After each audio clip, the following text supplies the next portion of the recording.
How's it going, everyone? We are getting closer and closer to the official release of Stellar Blade on April the 26th, and we have a couple of nuggets of information, some pretty notable stuff, to be perfectly honest, to go over in this video. Also, if you're unaware, the embargo for the game will be lifting on April the 24th, so reviewers that are currently playing the game will have their reviews, impressions, all of that sort up on April the 24th, and you'll see review scores, Metacritic scores. If you guys have any predictions on where this game is going to end up on Metacritic, let us know in the comments section. I'm personally thinking it's going to be in the high 70s and 80s, and I really am curious, and I really wouldn't put it past it in today's current climate that I hope this doesn't happen, but the game gets docked points and people use, getting a review copy as a platform to criticize the game for specific choices. Let's just put it that way. I really hope that doesn't happen, and I hope people assess the game for its gameplay quality, its story, its narrative, soundtrack, elements like that, but we'll see how it ultimately turns out. Metacritic scores at the end of the day and review scores in general are subjective. I'm not going to be upset if there's negative review scores. By all means, if the game is poor, voice your opinions. If you think the game isn't that great, voice your opinions.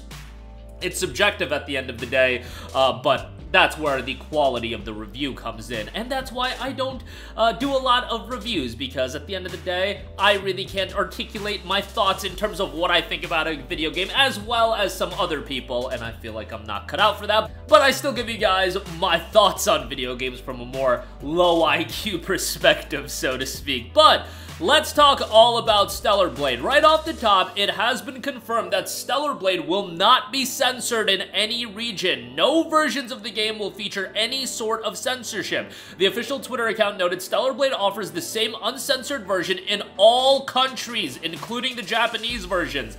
That tweet got a lot of engagement, to say the least. Currently, it's at over 13,000 likes and 733,000 impressions, and it got posted at 5 a.m., so it's not like it was that long ago as I'm recording this video.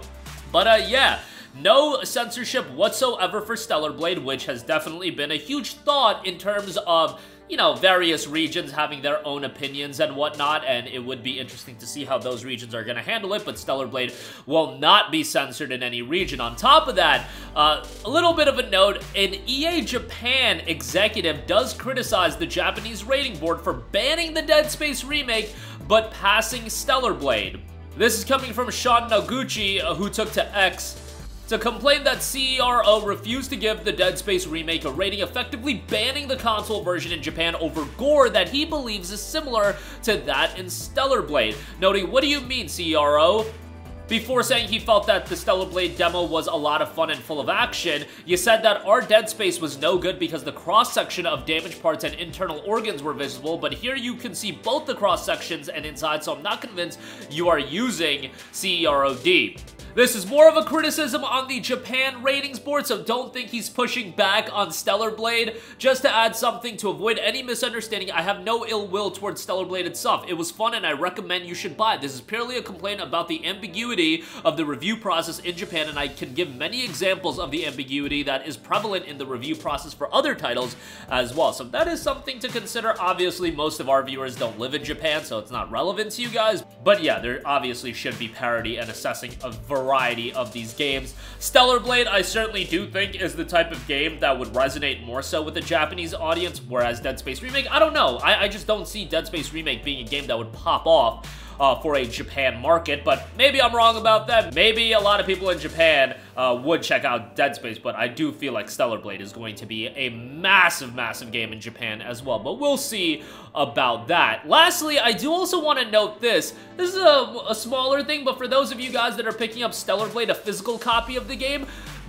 does have a reversible cover, so how it works is if you buy the game, whether you get it, mailed to you from like Amazon or you buy it in store, every region will feature a reversible cover where you can take out the cover art, you can reverse it, and then you will have a new cover art. And I gotta say, the alternative cover art is so much better than the regular cover art. I get it from a promotional standpoint why Stellar Blade's cover is the way it is. You kind of just want Eve there. She is the star of this game. She is obviously a big promotional vehicle for this game, and that's what I've said over and over again about Eve. As far as a character goes, yeah, pretty attractive character. She's a good-looking character as far as video game characters go, but that's all it is at the end of the day, a promotional vehicle. But when you talk about promotional vehicles, the cover art is obviously a huge promotional vehicle and something to capture someone's interest in looking at a game, picking it up off a shelf, so on and so forth. But I just gotta say, aesthetically speaking, Stellar Blade's reverse cover art I think is so much better in terms of featuring not only Eve, you got a good shot of her, but you've also got a variety of other characters showcased, and I just think it's a lot more artistically pleasing, so to speak. But obviously, in the case of promotion, I do think it is way more wise to go with the cover art that they're going, where Eve is just front and center. They are trying to build up Eve as a mascot character, so to speak. I'm not saying she's going to be PlayStation's Kratos, but if the potential is there, and it certainly is with Eve popping off to an extent in terms of being an iconic character, the first game, the debut title in Stellar Blade, it should feature her front and center, and the promotion should be built around her as it has been, you know, over the course of the last few months, and I think they've done a fairly good job with that, all things considered. But again, for me, personally speaking, I think the reversible cover looks way better, and if they do a Stellar Blade 2, which I'm pretty confident that they are going to do, given the success of this game, and I think the success of this game is only going to astronomically increase after it comes out on PC. I think Stellar Blade 2, I'm pretty confident that it's going to happen now. It might take a while, it might be 4 or 5 years given the dev cycle of these games, but I do think it'll ultimately come to fruition. Hopefully they do something where they release special editions and things like that. I am not kidding you guys. I've seen so many people in the comment section say that they would have bought this game physically had there been a deluxe edition with like a steelbook. And if they had a steelbook for this game and the steelbook was the reversible cover art, bro, you got my $80 at that point. You would have had my 80, 90 bucks because I would have killed for a steelbook with the reversible cover art. Not the regular cover art, particularly the reversible cover art. The reversible cover art is actually the same artwork that's used for the vinyl CD that's a Korean exclusive release, which, unfortunate that that's Korean exclusive, because I think that would sell very well. I just think this is a game that you could monetize very, very well outside of just the video game. And yes, Eve is a part of that, but any main character should be a aspect of monetizing a video game. Kratos is a very easy character to monetize as well, and so on and so forth. It'll be interesting to see how this game is received. Like I said, with the embargo lifting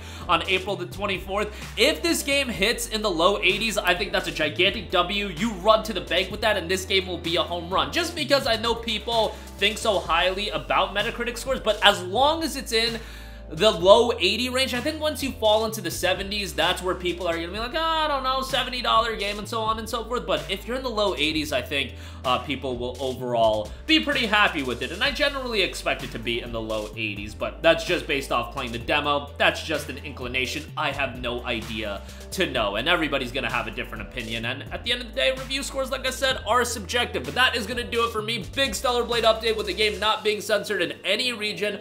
Obviously, a little bit of pushback from an EA Japan exec, and rightfully so. Like, everybody should be on his side. There should be parity in assessing these games if what he is saying is valid. And Stellar Blade and Dead Space should be viewed similarly. I mean, Stellar Blade at times can be a little out there, but Dead Space definitely on the gruesome side, to say the least. And also, reversible cover art for Stellar Blade. I'm not gonna mess around with it just because I don't like taking out the inner art and then messing around with it. Like, that stuff can get crumpled up, creased very easily. I'm gonna leave it as is, but I love the reversible cover, and I think it's so much better than the regular cover. But like I said, I do know why they're going the route of Eve front and center. She is a big promotional vehicle of all of this, and it makes sense. But yeah, Steelbook with that reversible cover art, man, easy money for a deluxe edition if they do decide to do one for Stellar Blade 2. But that'll do it for me. Sound off with all of your thoughts in the comment section down below. Let me know your excitement level for the game as we are heading closer to April 26th, this coming Friday, a major exclusive on PlayStation 5. Your thoughts down below. Thank you for watching, and goodbye. Hey guys, we hope you enjoyed the video, and if you did, make sure to hit the subscribe button, and if you're already subscribed, do us a favor and hit the bell icon. This way you'll be notified whenever we post a new video. That's the best way to keep up with all of our uploads, and we usually try to upload 2 videos a day. And with the bell icon hit, you'll be notified whenever we do upload a video. As always, thanks for watching.